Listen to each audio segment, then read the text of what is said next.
while I was transferring another $2,000 into my fiancée's account to cover her half of our wedding catering deposit.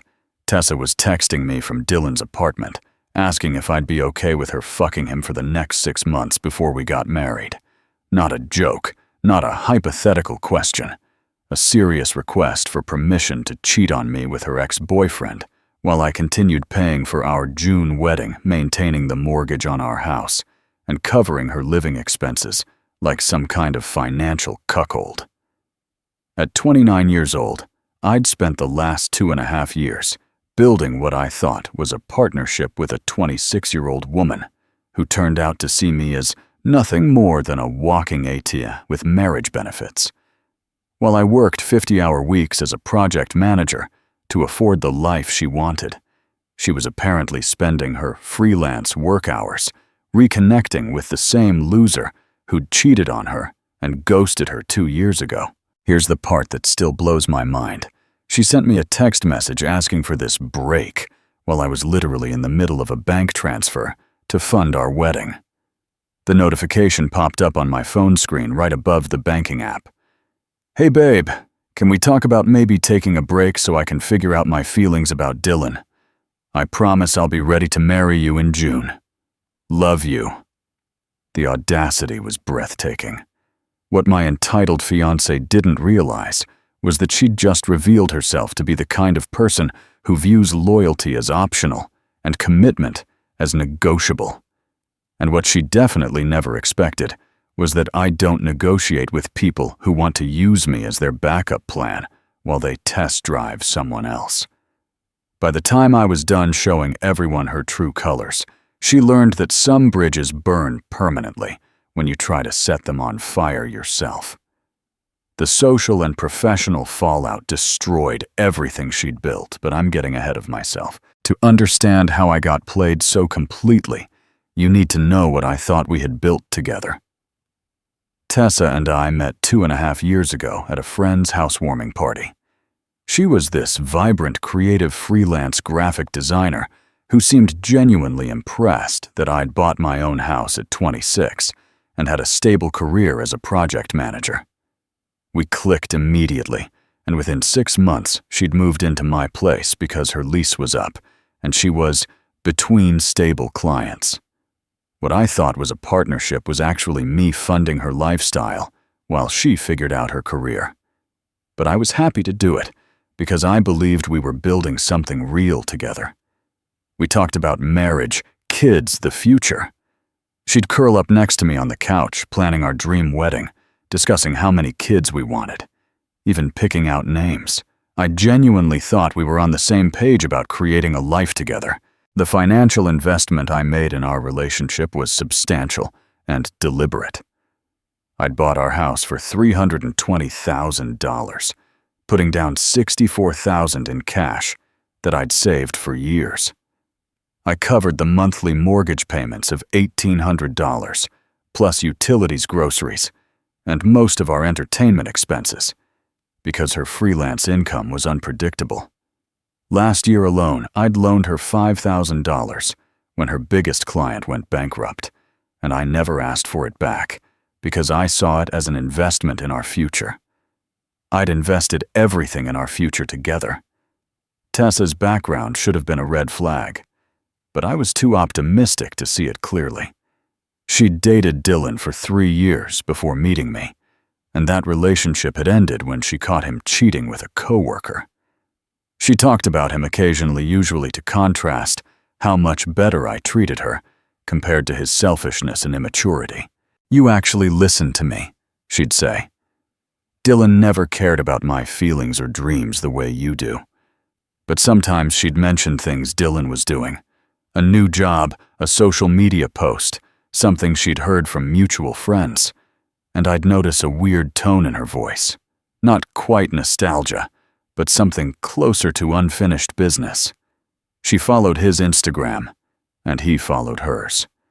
When I asked about it once, she said it was mature to stay friendly with exes, and that cutting someone out completely was dramatic and unnecessary. I should have paid more attention to how she talked about Dylan, but I trusted her completely, and I believed that choosing me over him meant something permanent. I was wrong about that, and I was wrong about a lot of other things too. The conversation that destroyed our relationship happened on a Sunday morning in February, 3 months before our planned June wedding. I was sitting at our kitchen island drinking coffee and reviewing our wedding vendor contracts when Tessa walked in wearing one of my old t-shirts, poured herself a bowl of cereal, and casually dropped the bomb that would end everything. "So I've been thinking," she said, stirring her Cheerios without making eye contact. "And I feel like I need to explore some things before we get married. You know, make sure I'm making the right decision." The way she said it was so casual, so matter-of-fact, that I initially thought she was talking about wedding details, or maybe career choices. I had no idea she was about to blow up our entire relationship. When I asked her what she meant, she finally looked up from her cereal and smiled that sweet smile I'd fallen for 2 years ago. "I've been talking to Dylan again, just as friends, obviously, and it's brought up some unresolved feelings. I think I need to take a break from us to figure out if what he and I had was real before I can fully commit to marrying you." She said it like she was asking me to take out the trash, but the full scope of her request was even worse than I'd imagined. She wanted a 6-month break starting immediately, during which she'd move out of our house and explore her connection with Dylan. But here's the kicker. She wanted to keep our June wedding date because she'd already sent save the dates to her friends and family, and canceling would be embarrassing and complicated. Her exact words were, "I know this sounds confusing, but I promise I'll have everything figured out by May, so we can still have our beautiful wedding in June. You understand, right? You want me to be completely sure about this marriage." Yeah, she expected me to pay for the house cover the remaining wedding expenses and wait around for 6 months like some kind of emotional hostage while she decided whether her ex-boyfriend was better than her fiancé. She wanted me to be her backup plan while she explored her ex. She genuinely thought I'd agree to this arrangement because I loved her enough to want her to be sure about our marriage. The silence in our kitchen stretched for about 30 seconds while I processed what she'd just asked me. Tessa kept eating her cereal, probably thinking I was considering her proposal, when really I was just trying to wrap my head around the sheer audacity of what she'd suggested. When I finally spoke, my voice was calmer than I felt. "Let me make sure I understand this correctly," I said, setting down my coffee mug. "You want to move out of our house, go live with or date your ex-boyfriend for 6 months, and then come back in May so we can get married in June as planned, while I continue paying the mortgage, cover the wedding expenses, and wait around like some kind of backup plan until you decide which one of us you prefer." She nodded enthusiastically, like I was finally getting it. "Exactly, I knew you'd understand. This is just about me getting closure with Dylan, so I can give you my whole heart when we get married. It's actually really mature and healthy if you think about it." I stood up from the kitchen island and looked at her directly.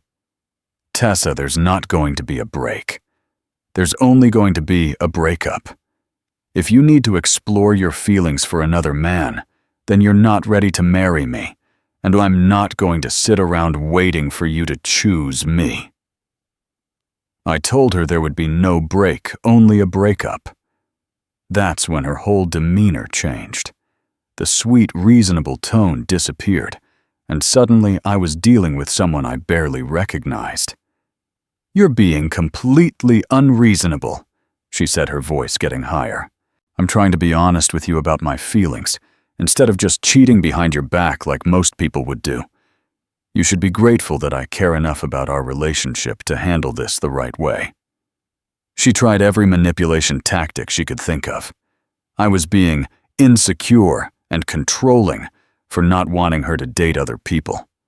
I was throwing away 2.5 years over something that was just about closure. She even suggested that my refusal to let her explore her feelings proved that I didn't really love her. Because real love means wanting someone to be happy, even if it hurts. The gaslighting was impressive in its scope and audacity. According to Tessa, I was the problem for not being mature enough to handle her dating her ex-boyfriend.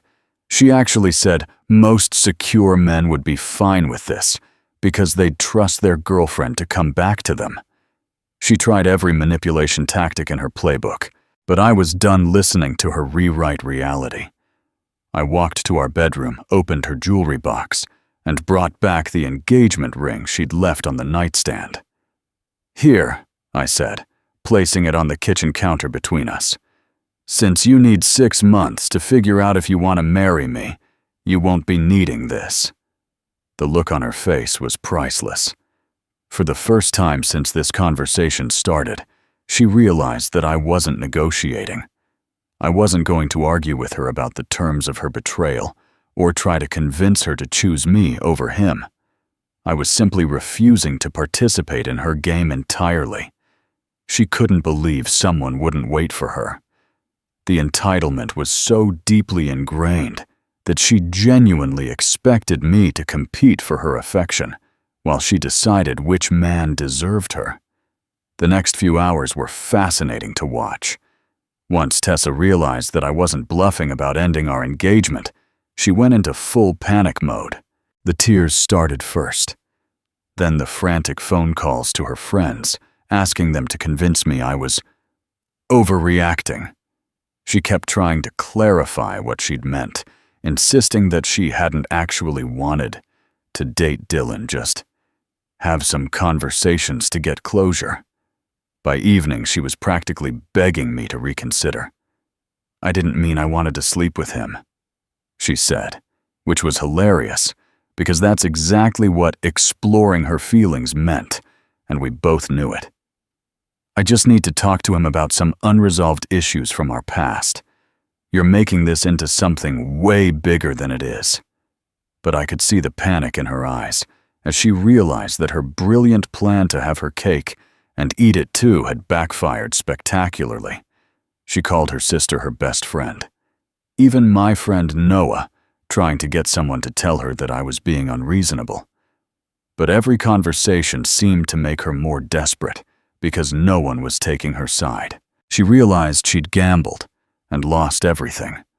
The practical realities of her situation started hitting her the next morning. Tessa had been living in my house for over 2 years without paying rent or being on the mortgage. Her name wasn't on any of the utility accounts, and she'd never contributed to the down payment or monthly payments. Suddenly, she was a 26-year-old freelancer with inconsistent income who needed to find a new place to live immediately. "Where am I supposed to go?" she asked, like this was my problem to solve. "I can't afford a security deposit and first month's rent on my own right now. Most of my money is tied up in wedding expenses." The wedding expenses that I'd actually paid for, but somehow she'd convinced herself she was contributing to. When I reminded her that she could move in with Dylan, since that's what she wanted anyway, she got angry again. "I can't just show up at his apartment. We're not even officially back together yet. This was supposed to be a gradual thing where I figured out my feelings over time." She'd forgotten whose name was on the mortgage. But Dylan solved that problem for her within 24 hours. He started posting pictures of them together on Instagram, coffee dates, dinner at restaurants, even a photo of her wearing his jacket with the caption, "Good to have my girl back." He was making their reunion very public very quickly, which wasn't part of Tessa's careful plan to explore her feelings privately. The posts were getting dozens of likes and comments from people who remembered their previous relationship with friends, saying things like, "Finally, I always thought you two belonged together," and "About time you worked things out."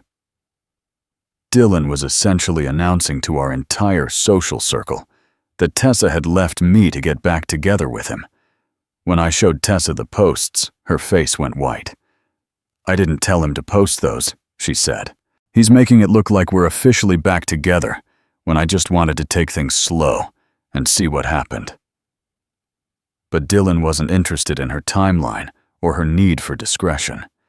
Dylan made sure everyone knew they were back together.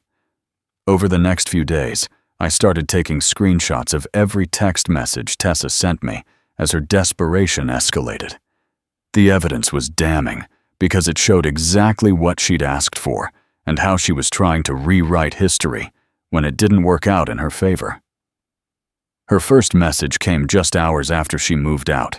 "I know you're upset, but can we please talk about this rationally? I never said I wanted to break up with you." But her second message sent the same night completely contradicted the first. "I understand why you're hurt, but what I asked for was actually pretty reasonable. Lots of couples take breaks to figure things out. I was trying to be honest instead of just cheating behind your back." Then came the gaslighting masterpiece. "I think you're overreacting because you're insecure about Dylan. If you trusted me, you'd know I would have come back to you." The texts got increasingly frantic as the week went on. "I made a mistake asking for space. Can we please just forget this happened and go back to planning our wedding?" Followed by, "You're throwing away 2.5 years over one conversation. Is that really what you want?" Her own texts proved exactly what she'd asked for. My friend Noah was the first person to reach out after Tessa started telling her version of events to our mutual friends. "Dude, I need to know what really happened," he said when he called me that Wednesday. "Tessa's been calling everyone saying you broke up with her for wanting to have an honest conversation about her feelings, but that doesn't sound right." When I told him exactly what she'd proposed, there was a long silence. Then he started laughing.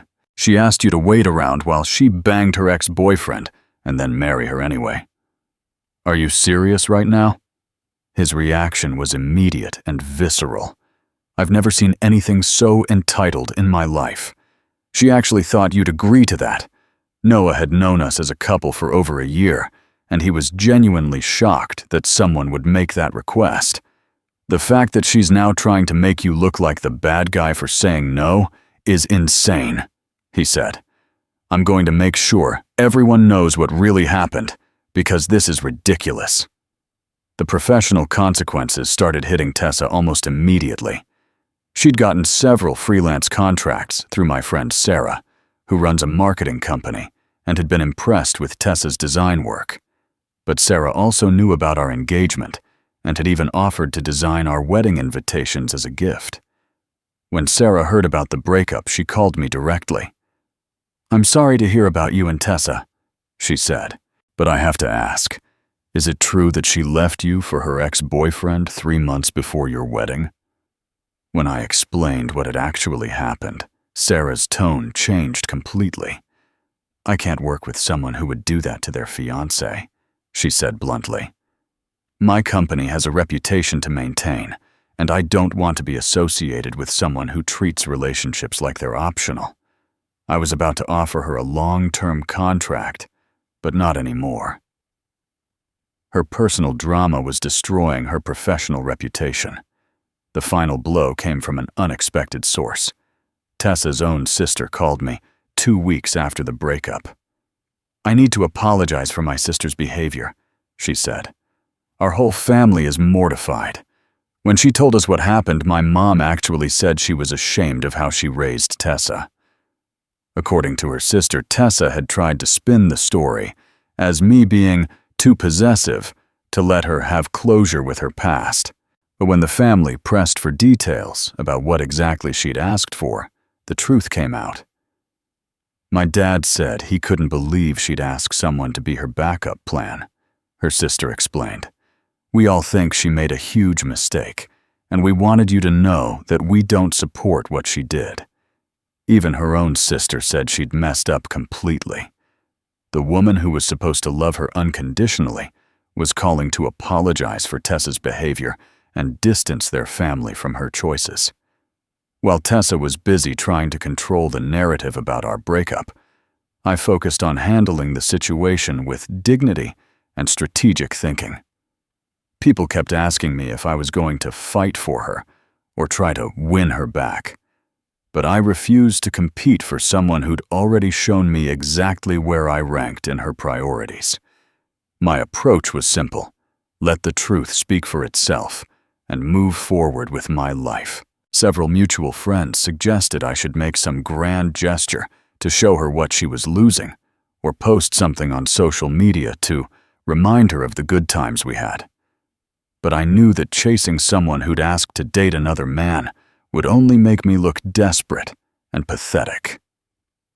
The relationship was over the moment she asked for permission to explore her ex-boyfriend, and no amount of begging or competing was going to change that fundamental reality. I refused to fight for someone who'd already chosen someone else. My dignity was worth more than trying to convince someone to pick me over their ex-boyfriend, especially when they'd made it clear that I was just the safe option they could fall back on if things didn't work out. When it came to social media, I took the high road completely. I didn't post any bitter messages about betrayal or cheating. I didn't share any of our old photos with passive-aggressive captions about loyalty. I didn't even update my relationship status immediately. I just quietly removed all the photos of us together and went on with my life like she'd never existed. This restraint drove Tessa crazy because she couldn't point to anything I'd done wrong. She'd expected me to react emotionally to post something she could use as evidence that I was being toxic or vindictive. Instead, my silence spoke louder than any angry post could have. I let her actions speak louder than any words I could post. Meanwhile, I started making concrete plans for my future without her. I used the money I'd saved for our honeymoon to renovate my home office. I signed up for a project management certification program that would advance my career. I even started planning a solo trip to Japan, something I'd always wanted to do, but had postponed because Tessa wasn't interested in international travel. The house felt peaceful for the first time in months. I could make decisions about my space, my schedule, and my finances, without having to consider someone who'd proven she didn't respect any of those things. I started cooking meals I actually enjoyed instead of accommodating her dietary restrictions. I bought the furniture I wanted instead of compromising on her expensive tastes. Every day that passed, I realized how much stress I'd been carrying from trying to build a life with someone who'd been keeping one foot out the door. I was building a better life, while she was destroying hers. Within 3 weeks of our breakup, the social and professional consequences for Tessa became impossible to ignore.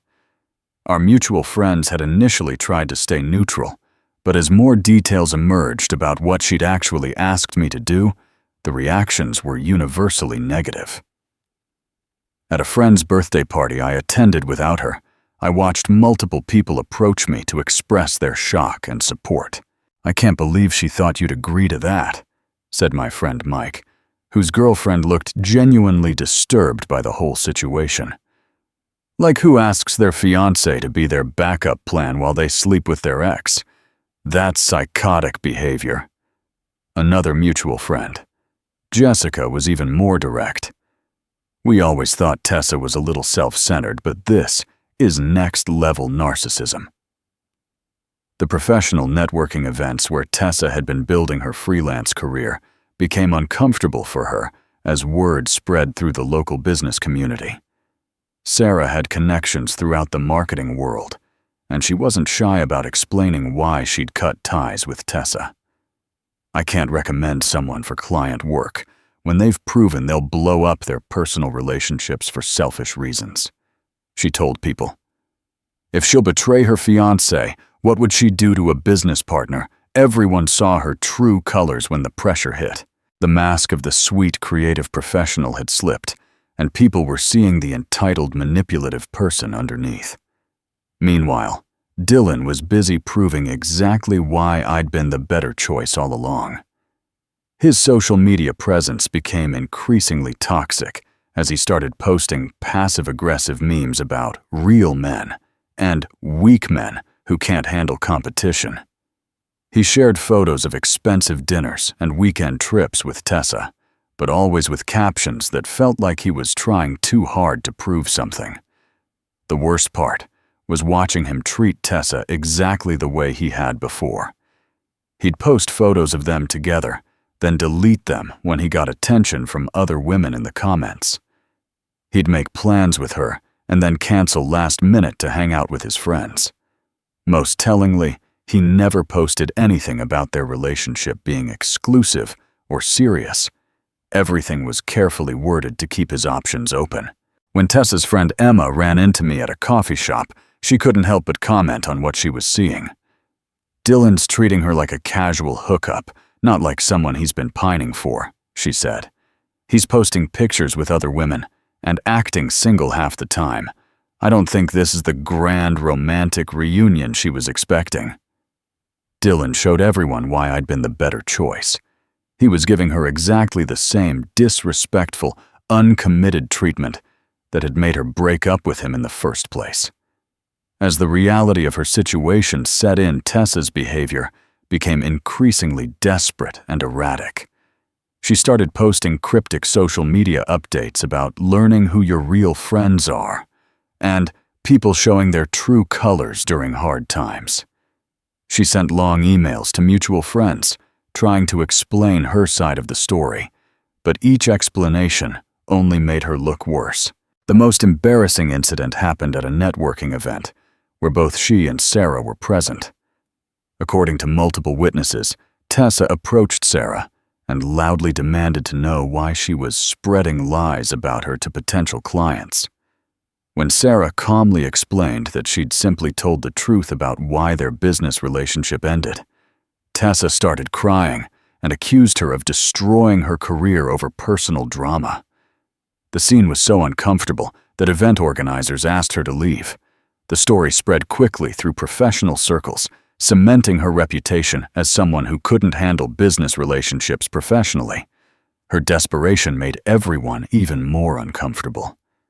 The validation I received from friends, family, and colleagues was overwhelming. My parents, who had initially been disappointed about the wedding cancellation, called to tell me they were proud of how I'd handled the situation. "We always liked Tessa, but what she asked you to do was completely unacceptable," my mom said. "No decent person would expect their partner to wait around while they dated someone else." My colleagues at work were equally supportive. My manager, who had met Tessa several times at company events, pulled me aside to say, "I know this must be hard, but you absolutely made the right call. Anyone who would ask for what she asked for isn't ready for marriage." Even people who barely knew our relationship dynamics could see how wrong her request had been. My friend Noah started actively telling people the story because he was so outraged on my behalf. "Liam's handling this with more class than she deserves," he'd say.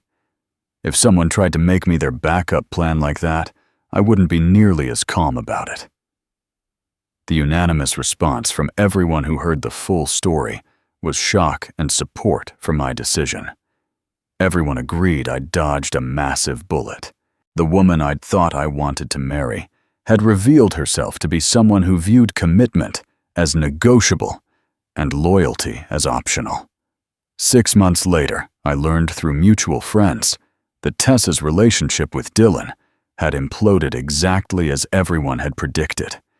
He'd broken up with her in July, right around the time we would have been getting married, because he wasn't ready for anything serious and wanted to keep his options open. According to Emma, Tessa had been devastated because she'd burned all her bridges thinking Dylan was her ticket to happiness. Her professional situation never recovered either. The networking event incident had made her persona non grata in the local business community, and her freelance income had dropped significantly. She'd been forced to move back in with her parents and take a part-time retail job to make ends while trying to rebuild her client base from scratch. Sarah heard through industry contacts that Tessa had tried to restart her freelance career in a different city, but her reputation had followed her. Most satisfying of all, I learned that she'd reached out to several of our mutual friends asking if they thought I might be open to talking, now that she realized she'd made a mistake. The unanimous response was that I'd moved on completely and wasn't interested in revisiting the past with someone who'd proven she couldn't be trusted with commitment. She learned that not everyone will be her backup plan. As for me, I'd never been happier. The life I built without her was everything I'd wanted, but had been compromising on for years. My house became exactly the sanctuary I needed. My career flourished without the constant financial drain of supporting someone else's unstable income. I took that solo trip to Japan and had the time of my life exploring a new culture without having to accommodate anyone else's preferences or budget concerns. Most importantly, I learned to trust my instincts about people and never settle for being someone's second choice. When someone shows you that they view your loyalty as optional and your commitment as negotiable, believe them the first time. The woman who asked me to be her backup plan while she explored her ex taught me the most valuable lesson of my life.